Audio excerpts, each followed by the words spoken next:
And welcome back to another week of The Take. I'm Bill Gannon. Got Aaron Simmons. And tonight's guest, we have Coach Dennis Mannion. We were going to start off this week kind of talking about what we left off on last week was you were going to East Side, right? East Side of New Britain, yeah. East Side of New Britain with Aaron. We were talking a lot about food last week. Yeah. I was really hungry by the time I left. I got really excited about it. So the night came and we went up there with a bunch of friends. It was great. I never been there before. Yeah. And I heard about it and I keep seeing the billboards and I'm mostly German, so I was dying to go up there and eat, you know. Yeah. And we went up there, went inside, and it was better than it advertised. Yeah? Yeah. How'd you make out, though? Did you do all right? Pretty good. Yeah? Yeah. Got to eat some sauerbraten, bratwurst, knockwurst, lots of sauerkraut. Did you bring any pictures? Oh, I don't know. Hey, you got a clip for me? Let's see if we got that Kick clip it. ready. We'll cue that clip up on There Aaron's. might be something that'll be pretty funny.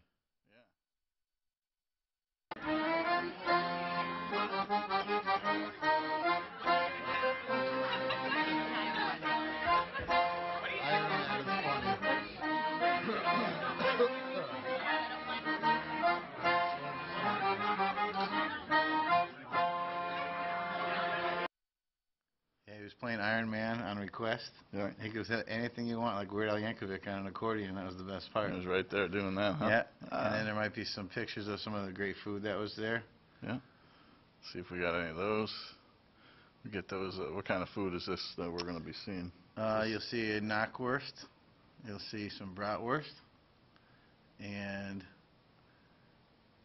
Should be a Green Bay fan. yeah, I'm gonna be. I'm a cheese There it head is. too. That was the sausage. There It was it is. phenomenal. You wouldn't believe how good it could be. Yeah. That's right. That's all you ate? No, and then this giant pretzel. You should have seen the size of this thing. That plate looks like a normal plate. That's like a 3-foot plate. There's some mustard right there, right in the pretzel. Yeah, That's not bad. it split. It got so big. Did And you eat all that? The ceiling in the place has all the those are 32-ounce mugs, huge ones, all numbered for all the patrons that come all the time. Okay. I drank a 64-ounce boot called Das Boot. Yep. Yeah, it was pretty fun. I was gonna put a picture of that on, but I burped really loud at the end of the video, so Your that wife wasn't didn't polite. take it. Yeah. Yeah, I don't want you guys to see that. Did you turn the boot at the end? Yeah, you Yeah. have to. You gotta twist it. Right. Otherwise, it slaps you in the face. And the guy told me about it. I said, it's not going to slap me in the face. As it was coming, I just backed off because I said, know what he was talking about. All of a sudden, push. Right between the eyes. Right in the face, huh? Yeah, and then somebody egged my wife's car out there. That was nice. Some kids were like tooling around the neighborhood in the cold. I mean, don't they do that on mischief night? So. You never know nowadays. Yeah. Yeah. Tried to clean it off in the So you had water. a good weekend? Freezing. Yeah, pretty That's good. good to know. Yeah. It's not bad. No, it's kind of fun. You going back? I'm definitely going back. Excellent. Yeah. I want you to come with me. All right. All right? We'll go. Maybe we'll Right. bring Coach. And I want to talk tonight. It's been a pretty good week for me. Finding out that I finally get to talk to get Coach on the show. So it's been a while, and the first time I ever asked him to come on, and he accepted for me. So I'm pretty excited about this show because growing up, you have certain heroes in your life. I know my father was a hero of mine, and this gentleman sitting to the side of me is definitely a hero of mine. And I know he doesn't think so, and doesn't. But seeing him sophomore year, and he's helping my football career out in study hall and teaching me different defenses, and then senior year after our car accident that I had. I mentioned in my book how I think God places certain people in our lives at certain times, and I think He was put in my life at a certain time, and it's been one of those kind of honors to kind of know this guy and call him a friend, and not just say, a lot of people don't get to meet their heroes. I get to consider a friend of mine, so I know it's tough with him, but you absolutely are, and you're a role model for a lot of people and a lot of generations, and I think that's great. And just seeing you and Sheehan, the 4 years, and staying in touch with you afterwards, and seeing all the lives you've touched, it's pretty amazing. So. Well, thank you for that. I'll take the I'll take the, I don't know about the role model part, but at least affecting the lives of people. I'm not sure about the heroic part, though. A lot of it over there in those days, back in '67, '68, was luck. Yep. Absolutely. And, you know, you're a survivor of a terrible car accident, and, you know, you showed great courage in the years afterwards with other things in your life as well. So you're as brave and as tough as any person I've ever met. But a lot of that, including the car accident, is fate. Yeah. Pure luck, you know. Some live, some don't. And there's a reason why, I guess, and you need to pursue and do as well as you can with what you've been given. And for me, all those years ago, all those decades ago, you know, I ended up in the Marine Corps after I flunked out of college, and I didn't even get drafted. My parents were angry enough that I'd flunked out of the University of Notre Dame. Yeah. My dad had graduated from there in the 30s, and they were, when I flunked out after my sophomore year, they were just ballistic, you know. Couldn't even talk to me, which is understandable. And my dad wasted a lot of money over a 2-year period, you know. Yeah. And then in the fall of '66, when I should have been going back to my junior year, I was living at home, and everybody else was in college. They were all juniors, and my roommates in South Bend were all juniors out there, and my high school buddies were all juniors throughout New England. And Right.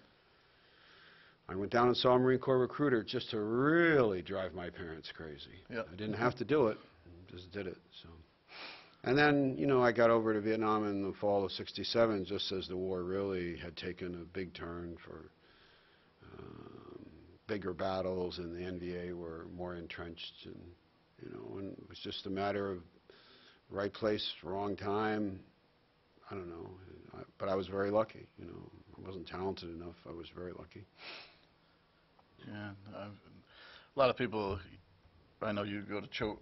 I don't know if you still do every year, but you go speak about your experiences back there in Vietnam and all that. And, you know, it's probably, I know you went out this summer, we were talking, and you went out to San Diego to kind of have that little reunion with everybody. I'm not a joiner. I never was a joiner of groups, military groups. When I got back, Yeah. after my 3-year enlistment was over, I went back to college. I went to UConn and graduated in '73, and that's when I got a teaching job, English, at Sheehan. But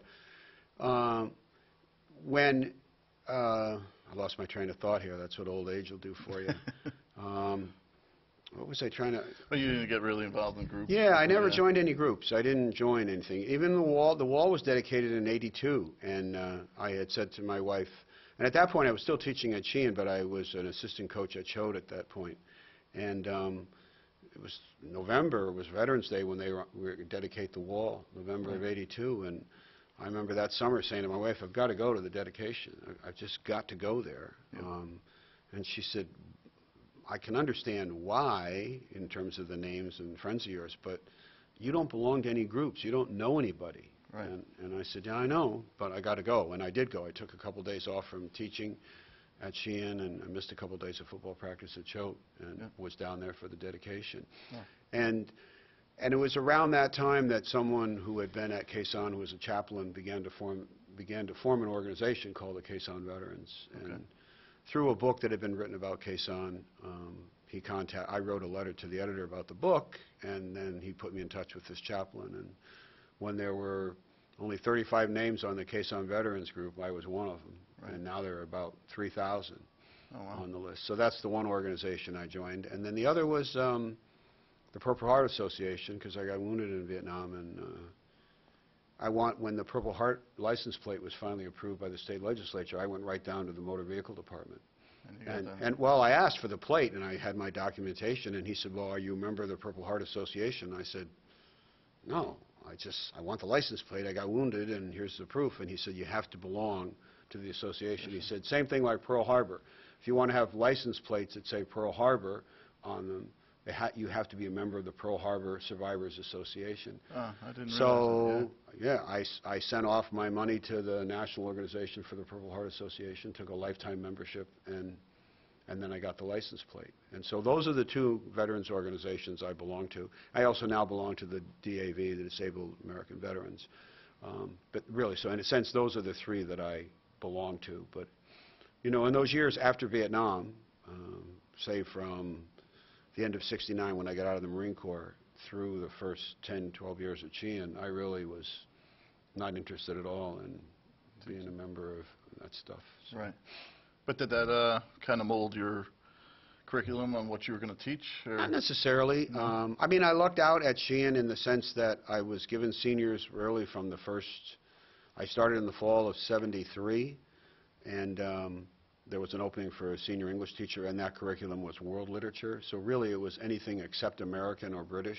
It's changed now because of all the new stuff in education. New standards. New standards. Yeah. But so I did Dante's Inferno. I did the Iliad. Covered the Greeks. Cuckoo's Nest. Well, but I with permission, I was able to teach some other books. Later yeah. on. Yeah. No, I almost used that almost from the very beginning. But primarily it was world literature, and so Dante's Inferno, and one of the books was All Quiet on the Western Front, Right. which is a remarkable World War I account, written by a guy who was pretty lucky to survive it, and from the German point of view, fighting against the French. But it's a remarkable novel, and other things along in that senior curriculum. And I also taught One Flew Over the Cuckoo's Nest and a couple other shorter. Yeah, but that came later. That came later. Yeah. And it wasn't driven because of my Vietnam experience. It really wasn't. I was able to relate some of All Quiet on the Western Front, and certainly the business about surviving. Because even in the very beginning of All Quiet on the Western Front, the author said something, I'm paraphrasing now, but he said, this book is dedicated to all those who were lost in the Great War and to those who came home but were still casualties of the war, Right. whether they were wounded or not, because you do get altered. Your psychological landscape gets altered by that experience. There's just no question about it, whether it's the ancient Greeks, or the Germans and the French in World War I, or the kids who went to the Gulf Wars. It does alter you. It does. Yeah. No, and I think that going into your class, and I always said I was very fortunate because I had Mrs. Kanata freshman year, and then I had Mrs. Toman, and then went on to Mrs. Grady, and then I had you. So I was very fortunate with the selection of teachers I was actually given. So I was lucky. I lucked out. So I had a good foundation going in, and wasn't the biggest reader, but with you, you always made it interesting. One, you didn't force a lot on me, which was nice. It was 5 pages a night. And you're like, you could read it out in the hallway before you come in here, which was always good. So that I always appreciated that. The one thing I thought I really took a hold of your class, the level of respect that all the kids gave you, I thought that was a different thing, because you walked into your class and it got quiet and people listened to you, and I thought that there was just that level of respect that I never saw before. Thanks. Yeah, I'd seen it on the football field with you, from my junior year with you, but other than that, I knew what you were and as a coach, and I thought that was something. And Thanks. I would always wish I would have played under you as far as a head coach or whatever, but that That's didn't just work. a matter of, that's just timing and good luck or bad luck, however you want to say and then it. coaching with you later on, I never got that opportunity, but that was more for me than, it's just the timing of that was bad too for me. But I guess when I look back on all of that, when I run into kids these days, and they're kids still to me, it's really nice when kids say, I really remember your class, I remember some of the things you taught us and some of the books we read or some of the things we talked about, and you had an impact. And so that is a nice feeling, because when you're in the middle of it, you don't have a sense that necessarily it's going to work that way, and it probably didn't work. It can't work for every kid. That's just not the way, that's not the way life is. But I honestly, I look back on 30 years of teaching at Sheehan. I taught 30 years, and I taught tough level kids, lower level kids, as well as academic, college-bound kids. In 30 years, I never sent a kid to the office for any reason, ever, and I never assigned a detention to a kid for any reason, ever. I just found a way to make it work in class and not corner kids and not push them into a corner where they had no other chance or no other way to respond except out aggressively. And I don't mean physically, I mean yelling or swearing. It never happened. I never had to send a kid out of my room. So. I was going to say, I had great respect for you as a teacher, and I didn't have you myself. Like my good friend Dave Neese, you know him well. Sure. But everybody did have great respect for you and loved you as a teacher. Thanks. And I was thinking to myself, you haven't sent anybody out of class. I'm glad I wasn't there because if I was your first, I could have been. Yeah. I was such a jackass. I would get sent out so many times. Certain teachers, they just, Mr. Kennedy, every day. Aaron, get out. Yeah. He wouldn't even look at me. He would just tell me to get out before I even got in. Yeah. Yeah, that can happen. Over and over again, but it would probably be the opposite with you. Probably. Same I'd thing like as to a think coach, so. too. I'd like to think so. I really regretted not being able to been under you as a coach. We had good coaching when I was there with Borelli, but I heard how the players reacted to you, and again the respect that was there for you. Thanks. Yeah. Thanks. No, it definitely was. I think that was the main thing that I always witnessed and I always saw. And Joe Vitable, who I was talking to today, Right. he just said there's nobody had better halftime speeches than Coach Mannion. And I never witnessed one myself, but he said, listen, he goes, when I tell you, he said, halftime speeches, he goes, you had goosebumps that were just, he said they were huge. He said, they felt like pimples. He goes, you'd go out there, and he goes, you get so charged up, and, he was... Probably 75% of being a great coach if you can do that to... If you can motivate people. An individual or a team. Yeah, thanks. Yeah. Those were some good days. Yeah, and that was, I think Sheehan, had some great years under you. And We had that some was great good things. runs. We had some poor runs. We had some obstacles, but that's the way life is. Yeah. Nobody wins everything. No, Nobody. absolutely not. But I think Fairfield Prep their boys basketball team just lost to Hamden the other night. They'd won 44 games in a row in a real tough league. You know, and they'd done real well, and they came up. They came up against Hamden and they got beat. So they go back to the drawing board and start over again. But if you play sports, you're going to lose sometime. Very rarely you're going to get someone to lose. Maybe Brian Dowling at Yale. He never lost in middle school, never lost in high school, never lost in 3 years at Yale, and he never lost in his senior. He only tied that last game, so still didn't lose. Yeah. But there's ups and downs and all of that. Oh yeah, no, it definitely is. I thought one of the greatest stories was funny, but it never happened. But you have a son, Jake, and Blake. I have daughter Brooke, and then son Jake, Blake, and Devin. Devin. Yeah. And but I remember you were going to at one point you were going to consider Drake. Well, yeah. When our first boy was born, Joan said I would call him John Patrick. Yep. But we'd like to call him Jake, and I like that. And there's just some literary references to Jake, and so we said, yeah, we'll go with that. And then second guy was born, and say I was Dennis Michael, and my father was John James. So my father didn't name me his first son after him. My second son actually was named John Timothy, and my father was John, but everybody called him Tim because they were mixing up the two people, so they went with him. So my second brother's Tim. It was my third brother that finally got named after my father, so he's a John James. Anyway, come to us, we have Jake, and then a couple of years later, Blake is born, and I really wanted to... Joan wanted Dennis, and I didn't necessarily, so I said as a compromise, let's go with Blake as his middle name. My college roommate, my freshman year and sophomore year, Ralph Blake, an attorney from Phoenix, Arizona. We've been friends since 1964 when we met as freshmen out at Notre Dame. And great guy, and long before email. Even though I flunked out and he managed to survive and went on to law school out in Phoenix, we've been friends for all these decades. And so I said, can we name him middle name Blake? And so Joan, okay. And then within 2 weeks, people were saying, how's Dennis doing? And she'd say, well, he's out changing the oil in the car. No, little Dennis, and little Dennis, big Dennis, and it just seemed so awkward, so we named him Blake.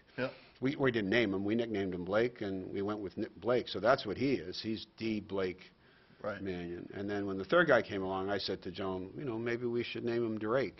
And that was a great story, though. She said, no, not a chance. No. Not a chance. That'd be funny if you did have a Drake. If you had a Drake and you have a Brooke, Yeah. and then say you had another girl, you'd have to name her Break. You Oh, need a goddamn break. I hadn't thought of that. Yeah, I hadn't thought of that. Yeah. Oh, man. So it's Brooke, Jake, Blake, and Devin. That's no Drake. Or No, Or break. No, no. I always loved that story when I heard it. You were thinking about it Yeah. yeah. I was thinking about it kind of in jest. Jonah didn't think about. She didn't entertain the thought for At all, half yeah. a second. Yeah. So, No, there was no way. No Yeah. way. oh, good. I was always. It stinks when you have two kids the same name in the house, Oh yeah. and you're constantly being called 50% of the time each, so you don't Yeah. know who's getting called. Yeah, absolutely. Aaron, Yeah. Aaron. Yeah. Which one? Which Yeah. one? Yeah. Then I play dumb with her when I know it's me. Yeah. Oh, you want little A? She send you to the office. Yeah. Yeah. Yeah. You get that a lot. Yeah. I didn't mean it. Yeah. No, you never did. That was a good thing with you. Yeah. So, but, yeah, and then going in like talking about football more. What was your favorite team growing up? You know, it's funny. My father was an FBI agent, so we traveled all around the country. Right. J. Edgar Hoover in the 30s, 40s, and 50s didn't like his FBI agents living in a town more than a year or two, Oh wow. because he didn't want them get known by people that they were special agents with the FBI. Didn't want the pizza delivery guy to know them, or no one. So he moved whole families all around us. We lived in a lot of places. I was born in 46. My brothers came right behind me, 46, 47, 48, and 49. My sister was in 54. But Oh. we went 4 years to Brazil, and we came up from Brazil, and my father was a legal attaché in Rio de Janeiro, and we came Right. up from Brazil at the end of 1958. I had not seen television. Television really came into vogue in the early 50s, Right. and we hadn't seen any television. There was no television in Brazil. So coming up in 58, we were going to come to Connecticut, but it was the Christmas time, right around Christmas, just before Christmas 58. We went to Springfield, Massachusetts, where my cousins were, and we were there for 2 weeks. Right. And the first TV program I ever watched Yeah. was the New York Giants and the Baltimore Colts, 1958, sudden death overtime. Oh, If wow. the Giants had won, I probably would have been a Giants fan all my life. But they didn't, and you're a I've Colts hated them fan? ever since. And I don't like the Giants, never have. Yeah. And I've always a Colts fan Yeah. until they went out to Indianapolis. And then around that time, I was coaching high school football, and in 1990, when I got my own team at Sheehan, I really didn't have a favorite team much Right. anymore in terms of pro football. So. And you and I were talking, it's almost like pro football lost its luster a little bit, and as opposed to, I'm more of the 80s. I remember the 80s, the Redskins back then, of course, my team, and they won a lot more, so I grew up watching them, but it just seems like nowadays the players are different. And Yeah, the times are different, the players are different, social media makes it different. Players responding on tweets to fans and all that happy nonsense, which is meaningless to me. yeah, I've always been a college football fan, and I know this dates me a little bit, but back when VCRs first came in, I'm not talking about digital recording or TiVo or stuff like that, but back when you had a VCR at home, I used to put college tapes in, in the machine, tape the college games that were on, particularly if they were played on grass as opposed to artificial turf. I wouldn't even put the two teams that were playing on the label, and I would get about 15 or 20 of those and put them in a bag and then keep them in a closet. And then in February, March, April, I'd start throwing tapes in and watching college games without even knowing who won or lost, and just because I love college football. Yeah. Oh, that's pretty wild. Yeah. It's like a grab bag of surprises. Absolutely, absolutely, Aaron. Yeah, it was great. And sometime in March there was no football around, and just boom. And the other thing is, it's ESPN. I think they overcover everything now. They overcover college football. They overcover pro football. All the stuff leading up to the Super Bowl. I don't watch any of that stuff. I cannot watch it. It's just too over the top. 2 weeks worth of nothing. Absolutely. And even the media itself, not just social media, has changed. Like the way Marshawn Lynch, reacts to being in front of a camera. And then there's the media circus around nothing. Someone that doesn't even want to be there. Yeah. I mean, if I was a reporter and he didn't want to talk, I wouldn't ask him a question. Why ask him a question? He doesn't want to talk, so move on to somebody else, I guess. I mean, but I don't buy into any of that stuff. It just doesn't. It'd be okay with me. I know it wouldn't be okay with the NFL, but it'd be okay with me if they the 2 playoff games occurred, and Yeah. they picked the 2 teams for the Super Bowl and play the following week. Yeah. You don't need an extra week. No, that's You what know, they it's just social and money. And, hype it up. yeah, They have the whole week out there. The NFL experience nowadays. yeah. It's I know, it's totally different. Yeah, It's totally it's different. commercial business now. And you know, the game was one-sided last year in Giant Stadium, but the NFL lucked out last year in Giant Stadium. I mean, they With the weather. really lucked out. They could have had this kind of weather very easily in all the venues and all. Oh, You yeah. know, it's just they were very, very lucky with a cold stadium like that to get great weather. The game wasn't great. I mean, from Denver's point of view, but I mean, it's just they were very lucky to get that kind of weather that day, that Sunday. I agree with you. Yeah. It's tough with cold weather. I know they're saying Chicago's going to get one eventually, but I don't know. I don't know. Yeah. I think they, kind of Now like you it's- say, they lucked out. I have a think friend, that ship friends sailed. of ours in Cheshire. Live right down the street from us. He works for a company down in Norwalk, has for decades, and his company does engraving, but high-end engraving, and they do NFL work. So they get a couple of Super Bowl tickets every year. Hotel. You have to pay for the hotel. You don't have to pay for the tickets. And it's kind of a lottery. And if you've won before and your name comes up again, then your ticket gets thrown out. Right.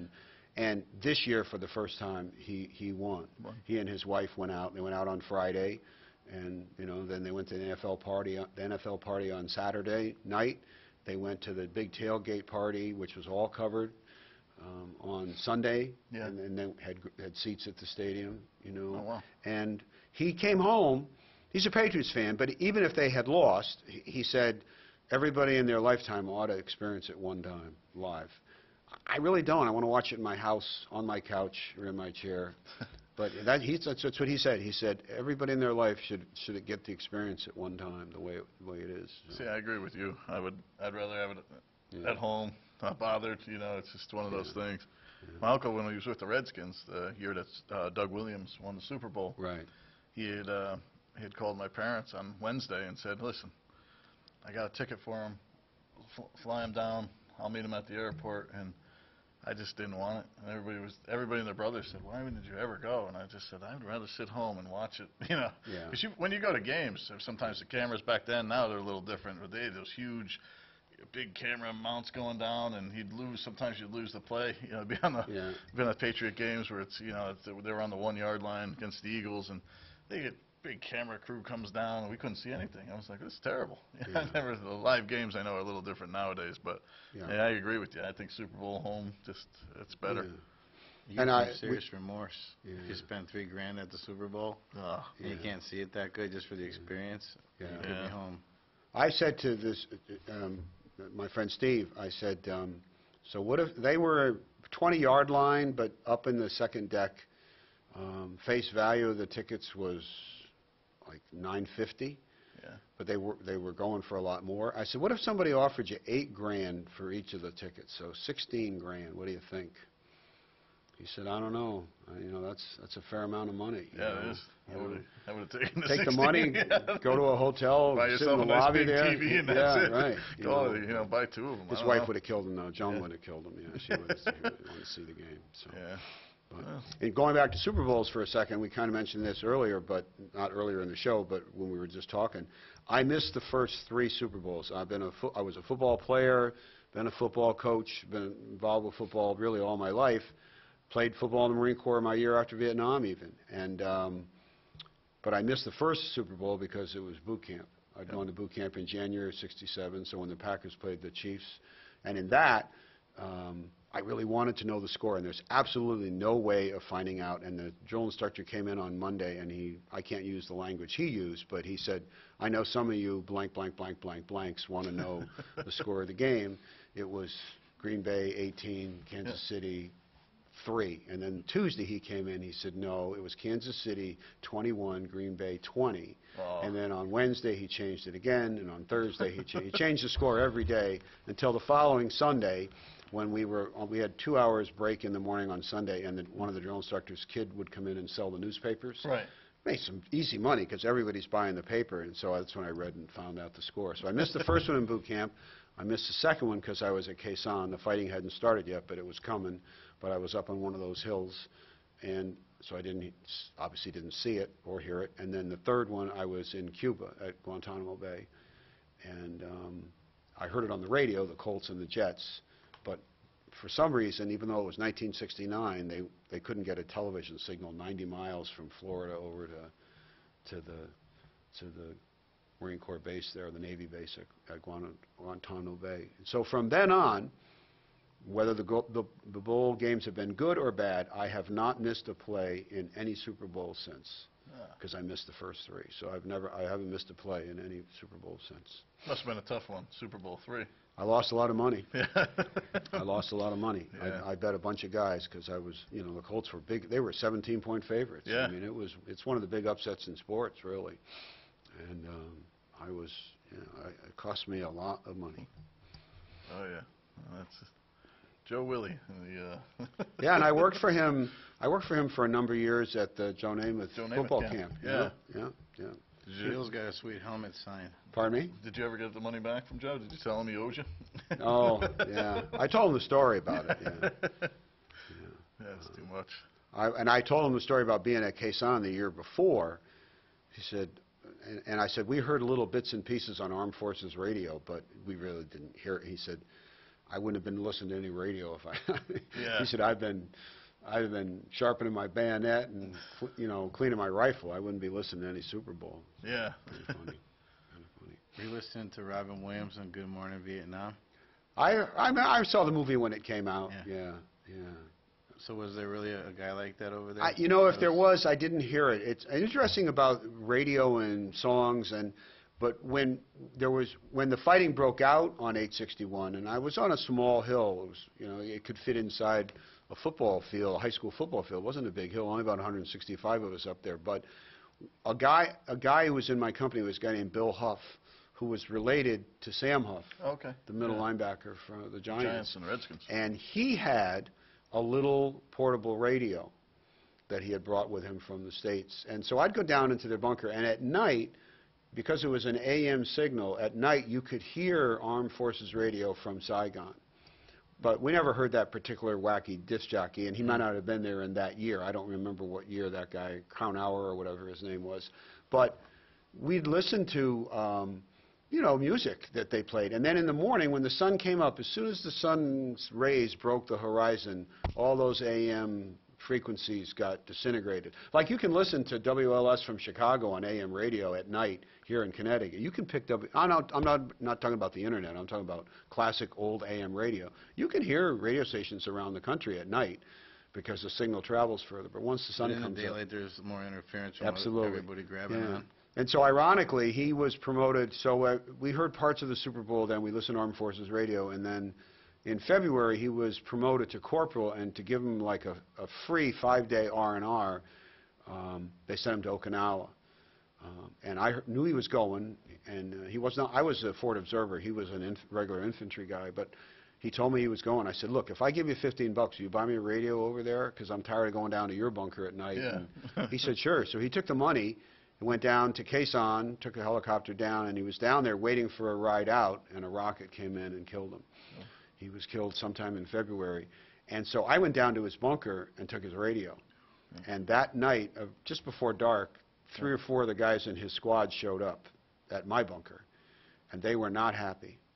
And, we're heavily armed people, and, they got grenades, and we got rifles, and they wanted the radio, and I wasn't going to give it to them. And then my radio operator got on the landline and called the captain, and the captain came over, and he listened to the whole story. He said, you gave him $15? And I said, yes, sir, I did. And even one of the guys in his squad said, yeah, he gave him the money, but that doesn't mean he should get the radio. And the captain said, no, he gets the radio. So those guys weren't happy, but I got the radio. Yeah. I had that radio for the rest of the time during the siege. Intense, And we used to listen to Armed Forces radio at night, and then in the morning as the sun was coming up, we always got on-station airstrikes coming in from the jets. And when I hear Love is Blue by Paul Muriat and his orchestra, Green Tambourine, those were 2 big songs in January, February of 1968. They're not great songs, but they were then. They were in the top 2 or 3 songs, played a lot. And when I hear those songs, I can picture airstrikes being run right 200 yards outside the wire. Oh, wow. Listening Green to Tambourine, pretty good. yeah, Green Tambourine, Play, absolutely, play, play. absolutely, yeah, Yeah. yep. Yeah. So, and if I'm driving, so I have satellite radio now. All I listen to are the 50s and the 60s, and haven't listened to a regular radio in 12, 13 years. And I hear any one of those songs or a couple from that 68 period, and it just, like any music, Brings you at right any back. time, brings you right back. Yeah. Whatever music was on when you were in high school, that kind of brings you where you were. Absolutely. Yeah. Yeah. Speaking of high school, where did you go to high school? I went to Notre Dame High School in West Haven. My dad Yeah. had come up from Brazil, as I said, in '58. I went to East Haven Middle School in the spring of '59, and then my parents settled in New Haven. So in the fall of '60, I went to Notre Dame High School, and so I played freshman football in 1960. I graduated from there in '64, and then went off to South Bend. So I'm now, when I meet people that say, where are you from? You're from Connecticut. You grew up in Connecticut, and I tell them I'm a Connecticut kid, but I always explain that I really I was born in Springfield, Massachusetts, lived for 6 months, went to Florida. I was only there for 7 months, went to Colorado. 3 brothers born in 3 years, all in different cities in Colorado, because J. Edgar Hoover moved me around. Then went to Silver Spring, Maryland, then Bethesda, Maryland, Rio de Janeiro, and then came to Connecticut. And when I was a senior in the fall of '63, so the summer of '63, the freedom riots in the South, the buses and the controversy and the racial issues in the South, my father was transferred to Georgia. And he went down in the summer of '63 to Georgia. And I begged him not to go. I said, Dad, I don't want to move to Georgia. I'm going to be a co-captain here. I don't want to go to Georgia. And that fall, he was appealing it all the way up to all the way to J. Edgar Hoover. He appealed the decision, and it took a couple of months. He missed probably 3 or 4 games my senior year, which was the fall, because he was down in Georgia. He tried to come home. And then finally, J. Edgar Hoover called him down to D.C., and he said, Agent Mannion, you either move with your family to Georgia or you retire. You have to understand, at Notre Dame High School, I was a senior playing football. I had a brother who was a junior playing football, starting safety, a brother on the JV team who was a sophomore, and a brother on the freshman football team. So there were 4 of us at Notre Dame at the same time. Never been done before or since. Yeah. And so when J. Edgar Hoover said to my father, you either move or retire, he retired. He didn't want to move his family to Georgia. The CIA stuff is real interesting, too. Pardon me? The CIA thing is really interesting, how they have to move around.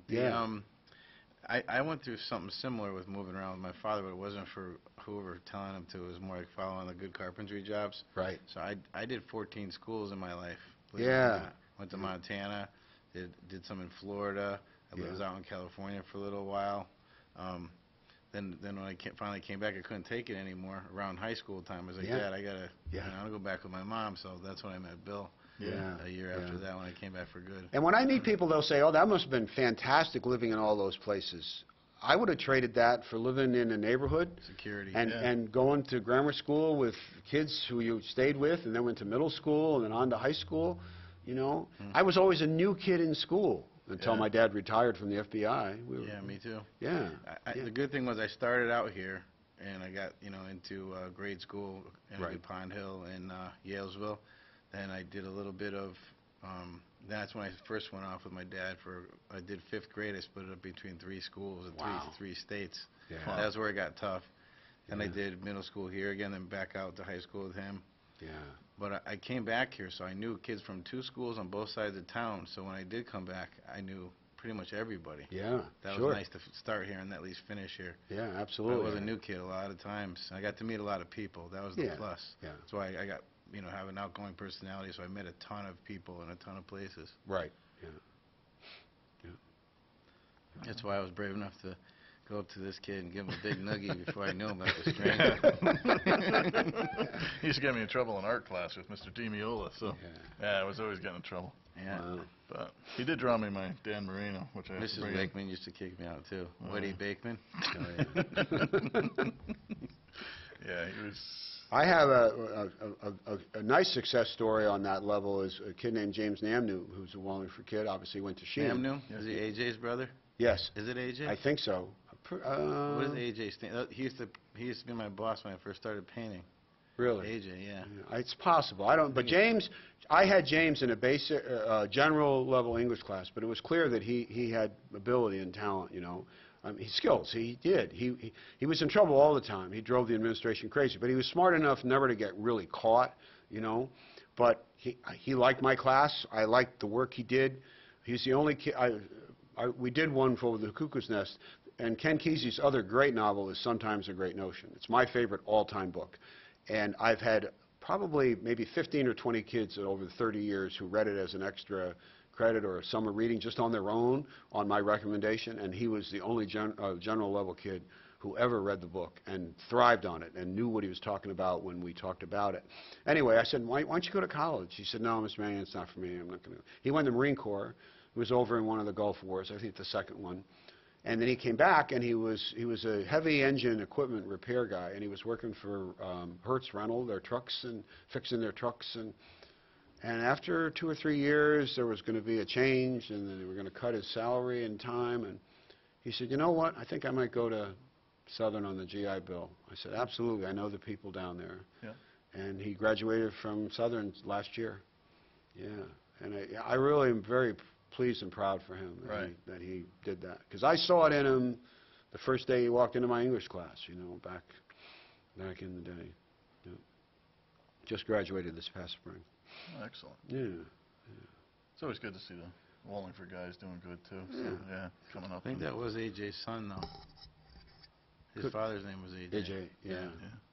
He goes by James, not Jim. Yeah, I think it was James. One of his sons, he has a brother. Yes, yes. Yeah, I think that's his son, James. Yeah. It didn't make sense when you said James. I thought you were talking about someone from a long time ago. Yeah. Before he was born. No, that's, yep. Yeah. I like Cuckoo's Nest was my favorite with you. I think going through it, I always like the quote, and I'm paraphrasing too, is when he says, "Don't let the laughter outweigh the pain, and don't let the pain outweigh the laughter." Yeah, I always thought that was. I mean, I still get kids every once in a while if I run into them and say, can you still give me those 10 commandments? Because he had, like, there were 10 rules that McMurphy lived by. And Yeah. He's he's kind of a religious, Christ-like figure in the book. He gives up his life to save other people when he had every chance to walk away and didn't walk away. And so his rules to live by in that book really, it's pretty powerful, powerful stuff. And that's one of the rules. Don't let the laughter blot out the pain, and don't let the pain blot out the laughter. Because you have to laugh. If you don't laugh, you don't have a life. You know. But he's got his other rules for living are really remarkably good stuff. So. Well, that's what I always liked about you with the books, because you used to almost dissect it for us and tell us, hey, this is, you know, well, do you see this and do you see that? And I thought that brought more interest to it. And yeah, I mean, I always felt for the books that I picked, that I taught, there was a reason to have them, and a reason, and I wanted kids to be able to see and understand, you know, that people who write in good literature are speaking to the universal spirit, not just individual people, you know. And I mean, different levels, different kids, but I did the Hunchback of Notre Dame with many classes, and it's an incredible book. Incredible book, and really it's Beauty and the Beast, and Quasimodo is a real good guy. He's as good as they get. He's so good and giving and kind, but he's so terrible and misshapen that no one would ever give him a chance, you know. And the villain in the novel's a priest, and Esmeralda, the gypsy girl who Quasimodo falls for, but she's not going to give him the time of day. She's just, you know, it's like an airhead, you know. She doesn't see. We don't do that as people all the time. You see people, you make judgments based on how people look or how they present themselves, and we shouldn't do that. You know, you need to learn about people. I always liked in Cuckoo's Nest when people would say people would say to him, I didn't know you could write. You know, you don't look like a guy who could write. You know, you don't look like a guy who could write or paint. You know, and people would say that to me when they learned I was a teacher, because when people say, what do you do for a living, what did you do for a living in those years, and I'd say, I'm a teacher, and they just said, almost automatically, they'd say, you're a PE teacher? And I'd say, no, I'm not a PE teacher. I always pictured you as being a PE teacher, too. And I'd say, I'm an English teacher, and people would say, well, you don't look like an English teacher. And I'd say, well, what's an English teacher supposed to look like? I mean, that's not supposed to look so good at your age. You look like Steve Garvey with the Popeye abs. the way it was, you know. Yeah. But that's just how it happened. In fact, we had a student teacher. I never had a student teacher. They didn't want me teaching my style, I guess. But there was one of the other teachers had a student teacher English, and she did a real nice job, real nice. And at the very end of her 8-week student teaching, we opened the teacher's room. They gave her a card and a little gift, and and she came over to me because I didn't read up in the teacher's room very often, but every once in a while I'd be up there on second floor with Dave Doherty and Phil Silvestro and some of those maniacs. But she came over to me and said, "Thank you for the card and your gift," and I said, "Oh, thanks." And she said something about, she said, "I don't see a lot of PE teachers up here."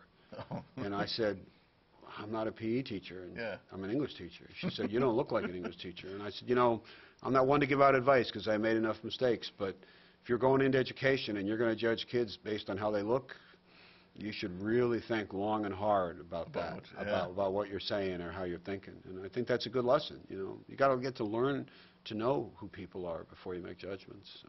Yeah. Like Mr. Martini in the Cougar's Nest.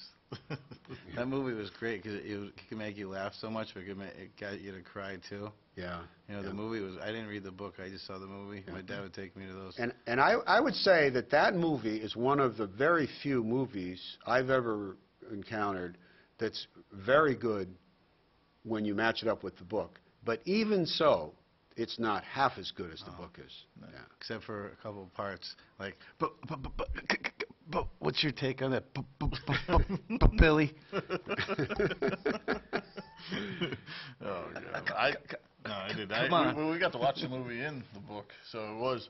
But like I said, when we'd take our test or whatever, and then he would kind of break it down, and we'd go through it in the class, and it was just, you know, I always enjoyed it. Like I said, you wanted to read it. You wanted to see how you broke it down. You wanted to see Quasimodo. I remember one time, too, you had written, he said, what was wrong with Quasimodo? And, of course, you say, well, he was, you know, he had a hunchback or he was grotesque, all that stuff. And you said, or I would accept it, he was as ugly as Bill Gannon. You know, so that was a funny thing. Yeah. But it got everybody started laughing, and his class was fun. And then he would come in and you would do things with us. He would like smash a bat against the desk or whatever because you had read that if you were going into a test nervous, you'd scored less than you would if you had kind of got that nerve on you. Smash the bet and all the nerves. He would do something. Yeah, everybody would jump. So that's all your adrenaline flowing in there now. Kick a radio or something. Everybody like kind of gets startled, and then all of a sudden you'd take the test, and we were all set. I wonder why I would get kicked out of there. Yeah, I would get it from the get-go. I know how it was supposed to be. Yeah.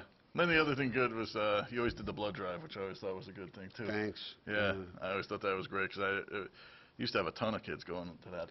Yeah, it worked. It was one of those things. It was sometime in the 70s. I'm not sure when. I'd been at Sheehan probably 78 or 79 around that time, and I called up the Red Cross because I'd been a blood donor all my life ever since boot camp, and I called up the Red Cross and I said, I'd like to run a blood drive at my high school here that I teach at, and they said, well, we schedule these a year ahead of time. I said, so I can't have a blood drive this year? She said, no, absolutely not, but we'll put you down for next year. And then from there it took off, and you know, and Sheehan was the first, and then a couple years later Lyman Hall began to have one too as well, and it's a great thing to see kids give blood, and you know, not everybody's going to donate blood in high school and then go on to be blood donators for their life, but some do. I run into people I usually give blood either in Cheshire or Wallingford. Those are the two places that I go online and when I'm eligible, and I'm in my 9th gallon now, and I'll run into former Sheehan kids. Yep. You know, it's a nice thing. It was different. I always felt, and I don't know about the audience out there, but I always like doing things that other people don't do or don't like doing. That's why I like to give blood, because most people don't. You know, I'd say that to kids. I'd say you're going to go home and tell your parents that you're 17, you don't have to have parental permission to give blood, but when you tell your mother or your father you're going to give blood, they're going to go crazy. They're going to go nuts and try to talk you out of it, because most adults aren't blood donators either. So they don't want you to pass out. Yeah, but that's part of the deal. Yeah. That's mind over matter. Yeah, I agree Dennis, with you. Do you know any other vets around your age from the Marines from Wallingford? I do not. I don't know any of the Wallingford. My father-in-law, Ray DeRosia, he was around the same time. That name is familiar to me. I never went to the VFW, the Veterans of Foreign Wars, or I never went to those places.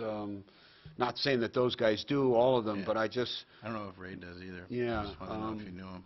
I know that there were, I think 6 kids at Lyman Hall, graduates who lost their lives in Vietnam. And I know that there was I think it was the Johnson boy, his father used to come over and watch the football practice at Choate when I was coaching there, even when I did some volunteer work after my years at Sheehan. He'd come to the Sheehan games as well, and we talked about his son every once in a while. But I think there's 6 kids from Wallingford who lost their lives over there. But I really don't know any. It's funny, I don't know a lot of Connecticut vets, even the Quezon guys. There are not many guys in Connecticut. There's 1 or 2 that I know from the Quezon organization, but they don't go to all the reunions. I don't go to every reunion either, although in the last 5 years, I've gone to every one in a row. It's one of those organizations that's eventually going to be extinct because we're going to run out of time. It's not going to last forever. I've got a couple good stories from him, too. Yeah. You guys both have that same look in your eye. Seriously, it's a good look. It's something you listen to and respect when someone's talking to you. You really want to hear what they're telling you. Thanks, Aaron. Thanks. Well, Do you he's see him every once in a while, or? Yeah, today. Tell him welcome basketball home the game. next time you see him. For me, just say welcome home. Yeah.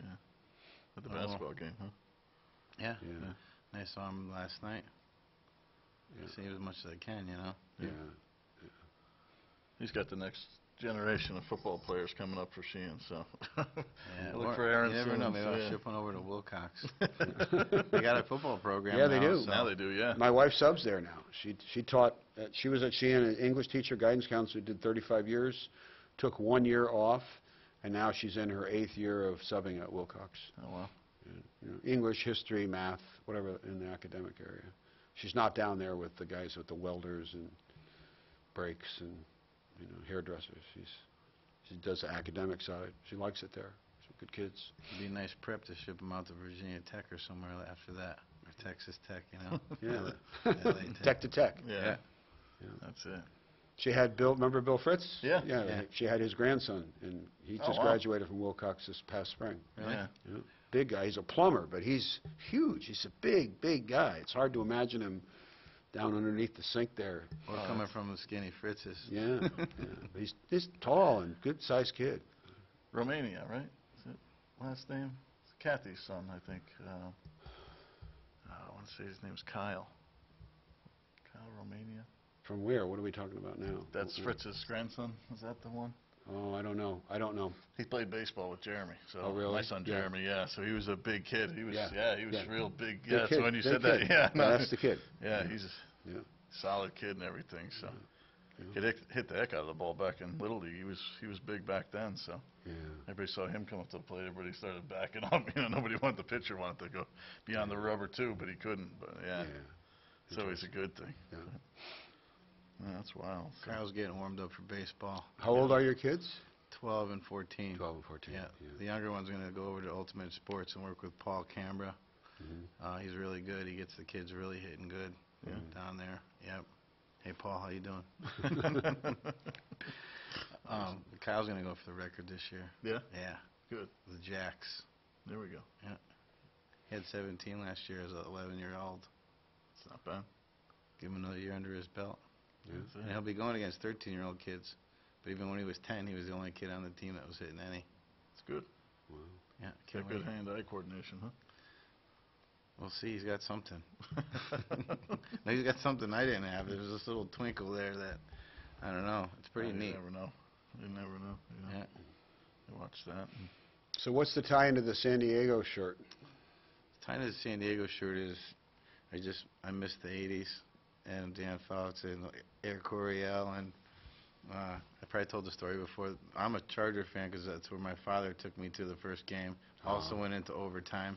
But I was live at the Orange Bowl, and I think Cosell was still in the booth back on Monday Night Football. Wow, that was the first Yeah. game you were ever at? Yeah. My Wow. dad just one day came home all sweaty after, Yeah. was a carpenter out in the sun, down in Florida. You come home, he's dark as could be, smells like sawdust. Hey, son, we're going to go somewhere. I didn't know what he's doing. I didn't even know it was Monday night. drive down into the ghettos of, South Yep, Florida. South Florida. And next thing you know, there's this big thing. I was like, oh, I started to figure it out. I was like, that's got to be a football stadium. Yeah.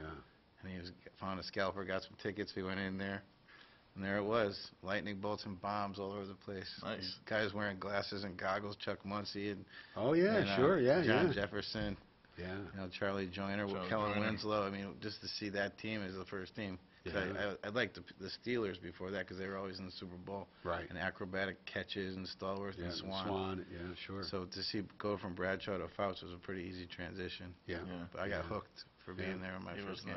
yeah. It's never- great how that is. I never really liked. Never got into Terry Bradshaw. No. I liked Fouts. I'm saying that's the first thing I saw on TV was there's Bradshaw and the yellow and black with this steel symbol on the helmet. It's a pretty neat looking team, Yeah. And that was powerhouse of the 70s. Yeah. That was something else. Mike Webster's big arms, the Yeah, big center. yeah. Yeah. Dwight White and L.C. Greenwood, Mean Joe Green, Jack Lambert. I mean, Mel Blunt. All Jack these names. Ham, Franco yeah, Harris. Sure. Rocky Blyer. Rocky That, Blyer, yeah. he got injured in Vietnam and came Yeah. back to play. That was a Yeah. great movie with Robert Urich. Yep. Yeah. Yeah. Don't get me going. It just starts flowing. I did think you did have some of the cooler helmets back in his era of coaching. He had some. Those are the skull and the crossbones and all that. I thought it was different. It was a different take on the whole thing.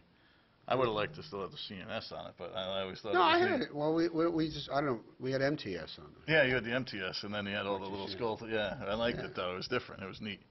Yeah, I was looking back on some of it because, well, Joe always talks about you, and Joe always said he even said today when I was talking to him, he goes, "Tell him I still teach like he teaches." So I was like, he's like he always says that. He's like every time you see him, he goes, "Tell him I said hello," and Yeah. tell him You do run into him quite frequently, huh? Yes, I see him all That's the time. So he's like, when you guys go out, he goes, I want to jump on sometime. So I said, all right. Yeah. Yeah. That's always good. Yeah, no, he thinks the world of you too, but it's Good funny. family, nice people. Yeah, Anthony and Yeah. Mike and Yeah. all that, but that's always good. What was the transition again? I lost track of football after I graduated from Coach Borelli. Who coached right after Borelli, and when did he I he did. stop? Coach, So His last season was the 89 season. 89. Season, yeah. Okay, so one more year after me, with Mike Shook was a senior. Right. Right. And then, so you were with I Mannion. graduated. He was an assistant coach my junior year, and then my I senior didn't coach his. I didn't. Senior. I coached. I'd been at Sheehan when I started in '73. I ended up at Choate in '78. I coached there for a number of years and went to Cheshire for a couple of years, always teaching at Sheehan.